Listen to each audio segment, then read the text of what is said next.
the youngster, really, Les, you did feel a bit for him because it felt like he did so much in the rest of the game to try and make amends. Yeah, and he's been a bright spark for Spurs this season. He's made a mistake, it's gone in off his shin.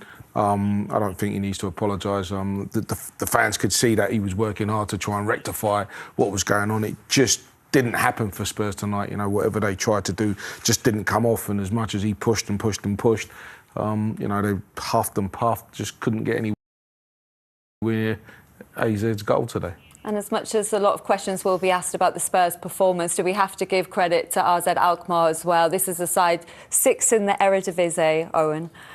Yeah, I mean, you have to, but obviously I think with Spurs and the players that they have, you just expect more. AZ did brilliant. You know, I thought they managed the game really well.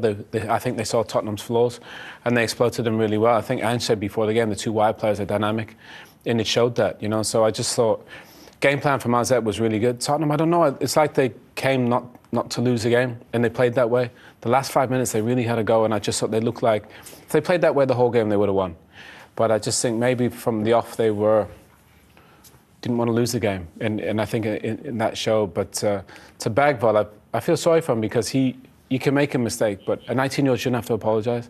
There's more senior players out there that need to step up at the moment and carry this team, and they didn't do that today. So look, they can finish the job at home, but they need to play better in every phase of the game. Just take us through how the own goal came about, Les, because AZ had been threatening down the side that the corner came from. They certainly was, and it was a corner to the far post, no real pressure on the ball back in, and Bergvall just can't sort his feet out early enough, and he just gets caught in that position where he takes a swing at it, and unfortunately it could have gone anywhere, and unfortunately it goes into the back of the Tottenham net. But yeah, you know, I just felt that was Tottenham all game. You know, they were giving the ball away. They just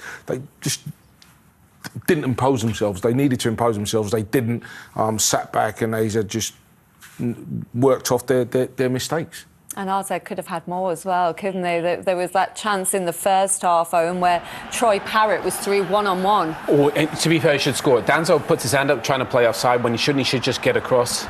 And Parrott there, you think he's going to score that against his old club, but it's a really good save from Vicario. At 2-0, you know, that becomes a bit of a problem. Again, another really good opportunity here. That's Parrott who sets it up, and it's a good save from Vicario. If not for him, you know, they probably lose the game by more. So, and I think that's the only probably regret for AZ is the fact that they probably didn't get another, because Tottenham can easily score 3 or 4 at home. But I thought AZ probably deserved another goal for the way they approached the game today. There's a huge drop-off in their win percentage when Vicario doesn't start. He was important tonight, but just how key is it to have him back fit and in that goal? Yeah, I was going to say, we spoke about him at the start and looked at his percentages when he plays, and you can see why Spurs were desperate to get him back. You know, he makes those important saves. You know, not the best at crosses, but in terms of shot stopping, he's up there with the best of them. And showed tonight. Yeah, he did. Not a good night, though, for Spurs. What was lacking in that performance?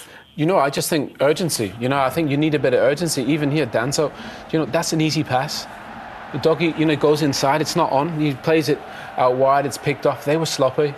You know, I think in games like this, concentration, that one there, sloppy touch, gets picked off. And then you allow AZ to, you know, to go on attack. Again, you get picked off. It's a European game, you can't take time on the ball, and I just thought they were careless. Actually, I thought Archie Gray played well. He was probably one of the better ones, but actually that ball's probably not on. You don't play in a straight line into a right back who goes into midfield. So they made mistakes, and they were probably quite fortunate they didn't get punished, because these types of passes, Les, you don't normally see this many bad ones like that. You know, sometimes when you're having a bad time and you find it really difficult to play out, you know, one of the things you do, you turn the opposition and say, let's try and play in their half for 5-10 minutes. Let's just get the ball away from our goal. And Tottenham at no stage tried to do that. Every time they tried to play out, they kept losing it, kept being sloppy. And, you know, the manager said that they had 8 days and they were able to work on the training ground. You know, you just wonder what they were working at, because at the moment their passing was all over the place. They just seemed so far off it that it made it easy for AZ. And, you know, we're saying they were unlucky not to score, but they didn't create chances based on make good play. They created chances based on Tottenham's mistakes. They didn't have a shot on target until the 88th minute, Owen. Is that just not acceptable? Well, I don't even think this is a shot, to be fair, from Wilson Odegaard. I think he's trying to cross it. His body's in the... And, I mean, it's half a shot. You're not going to be any goalie at this level from there. To be fair, he made changes. He brought him on. But this is what it needs. Let's get the ball in the box. Yeah, and as you just said, cross it. You said that round about the 88th minute is when they showed a little bit of urgency, and I think they had 3 or 4 attacks on the spin where they kept him in there, and that's what we was expecting from Spurs from the start. Never happened until the 88th minute. That was the only time they showed a bit of urgency, and it was just too late. And Owen mentioned Archie Gray. Did anyone else come out of that game with any credit? I mean, it's hard to look at it. I mean, Bergville tried and kept going, but the rest of the side, I mean, they took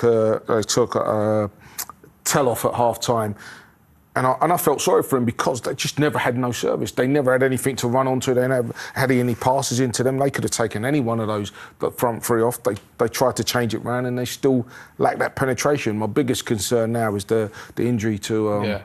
Solanke and how bad that is. When the cross came in, I said to Owen, it's one of the worst crosses in the world for a centre forward.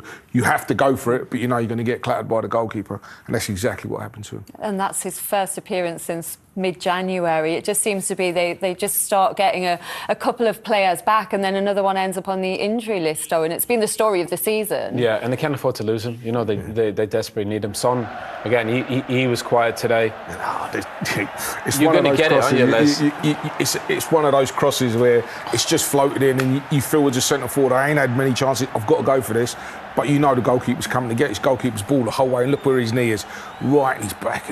And just hope as he went down, he just thought, oh, is it a dead leg? But it looks a lot more serious than that. Hopefully it's a bang, and he can get over that quite quickly, and just hope it hasn't done any more damage than just the actual bang. Yeah, hopefully it's not too serious. The second leg on Thursday. How much pressure is there now on Ange Postecoglou going into that game? Well, there's pressure, definitely. I mean, they got Bournemouth on the weekend. You know, that's a tough game. Then they got that one. Then I think they got Fulham and Chelsea away. So all the games are massive. But again, I just think they need to approach the games differently. They didn't really go for that today. What do they have to do differently in the second leg? I think people get all about tactics and philosophy and stuff. You just need to be aggressive. You need to win challenges. You need to play the ball forward. You need to get into the box. You get it wide and cross it. Even last night, we saw some of the goals in the Champions League. Get it wide, cross it. You know, Elise did that for Harry Kane. I didn't see any crosses until the 88th minute. You have to play with more urgency, and that means with the ball and without it. And if the team's going to play, you got to press. You got to be aggressive. I didn't see that at home with that stadium and these players.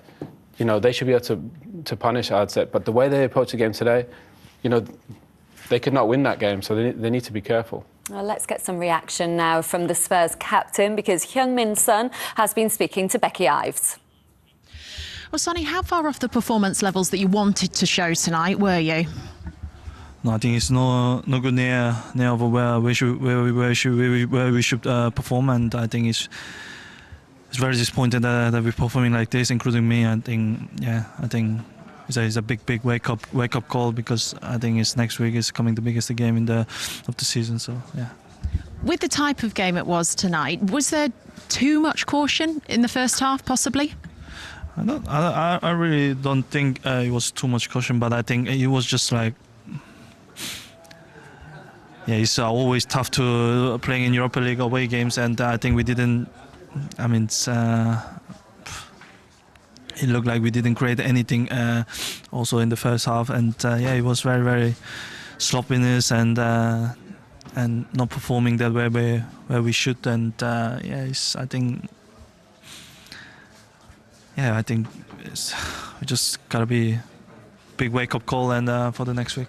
Look, Vicario made some big saves. There was a scramble that you all kept out, so it is only one goal in this. So is the belief still there that you can turn this around, and will it take lifting in the dressing room? How are you all feeling?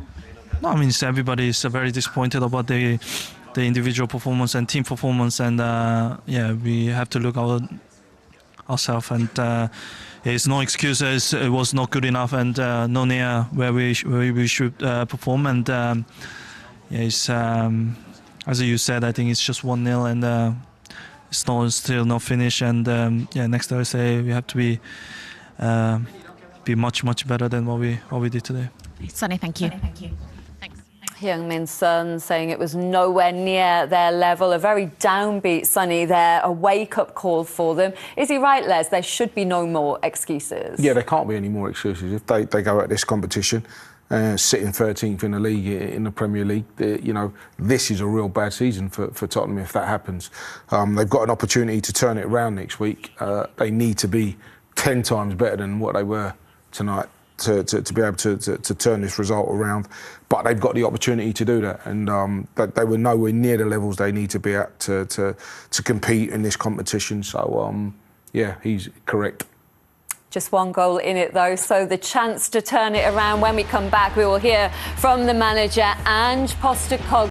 Well, Spurs have work to do in the second leg if they're to make it through after losing 1-0 to AZ Alkmaar. A Lucas Bergvall own goal separating the sides. Let's hear now from the manager, Ange Postecoglou, with Becky.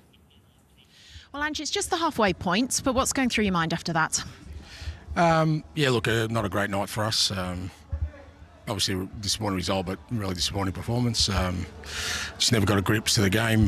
We didn't really get control at any stage. We were always kind of struggling with, you know, both on the ball and without the ball. And yeah, it wasn't a great night for us. But as you said, it's halfway, and yeah, we're still in the tie. What made it so tough out there? A combination of things. I think we just struggled to get, you know, it was a tricky pitch, and we didn't really handle it really well tonight. But aside from that, we just weren't aggressive enough. We were way too passive, you know, in terms of the way we wanted to press, and even with the ball, we just too many times we were just sort of circulating the ball without real intent to hurt them. Was that a bit of a surprise to you, bearing in mind the work that you've done before this with the days off you had? Yeah, it wasn't days off. I mean, we're still working, but yeah, no, look, we certainly felt like we were well prepared for the game, but that didn't transpire. An unfortunate error from Lucas Bergvall, but were you encouraged by how he reacted after that? Yeah, look, no fault for the goal. I mean, it happens. But look, I think it's more about the collective tonight than individuals. Collectively, we were nowhere near the level we needed to be, and that's the thing we need to address. No Bentancur for the second leg. How much harder does that make it? Yeah, we'll always kind of run the tightrope there, you know, with him being on the yellow cards, and obviously they don't get wiped till after the quarterfinals, so disappointing to lose him second leg, but at the same time, you know, we've got 7 days to address that. Dominic Solanke looked in some pain there coming off. Have you seen him or got a reaction? No, I think it's a knock, so hopefully it's nothing too bad, but yeah, he was a bit sore. And look, it is just the one goal to take back next week in front of your home crowd. The belief still there that you can turn this around? Oh, absolutely. You know, like I said, at home you know, we're capable of scoring goals and putting pressure on the opponent, and we certainly will perform better than what we did tonight. Ange, thank you. Thanks. Thanks very much. Well, Ange Postecoglou saying they were nowhere near their best, but also that they struggled to get to grips with the tricky pitch as well, Les.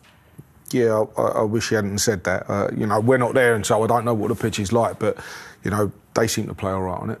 They seemed okay on it. But, you know, yeah, he said before the game, we want to be aggressive, we want to be in their faces, we want to do... And we never saw none of that. And, you know, he alluded to it. He said we weren't good enough. We, you know, our passing, everything about our game today weren't good enough. But I'm not sure I would blame the pitch for the problems that Spurs had today. They don't have Bentancur because he will be suspended for it. But the positive news is he said that Solanke, it just looks like a knock. So hopefully nothing too serious, because they're going to need more up front in that second leg. Oh, big time. And to be fair, Kulusevski was probably a big miss. You know, he's probably been one of the best players this season. So they do have options. I think the bodies are coming back. Even Romeo, Van de Ven, they were on the bench there. Sarr's a really good player. Basuma, they got so many really good players, more than enough to beat AZ. But again, it's not so much about personnel. It's about how you approach the game. You got to be aggressive with the ball and without. They weren't that today. When you clip that back, I think it'd be easy for the lads to see. You need to be more aggressive. When you win tackles, get the ball out wide, cross it, make it a lot simpler than they did today. They've got a big game on Sunday in the league against Bournemouth, which will be tough. Do you think we'll see game time for Romero and Van de Ven, or do you think he'll rest big-name players, and would that be the right thing to do? I think, you know, at the start of this, he said, when Becky asked him about those players on the bench, he said they're all okay. They're fit enough to be on the bench. That means they're fit enough to start. So at some stage he's gonna need to reintroduce them, and a game like Bournemouth would be the right one to reintroduce them into the game, because they've got a big game on Thursday and they'll need some game time before they go into that game. How far away do you think Spurs are from the level that will be needed to win this competition? Well, today they were a long way, but the Premier League's finished for them. They got to focus on this second leg at AZ. I think Van der Ven and Romero will probably play in that one. Premier League's finished. They're 13. They're not going anywhere there. They need to find a way to win this competition. They win this, Linz, they're in the Champions League. Their whole season is on this, and they need to play that way. I think if they get those guys back, they got half a chance.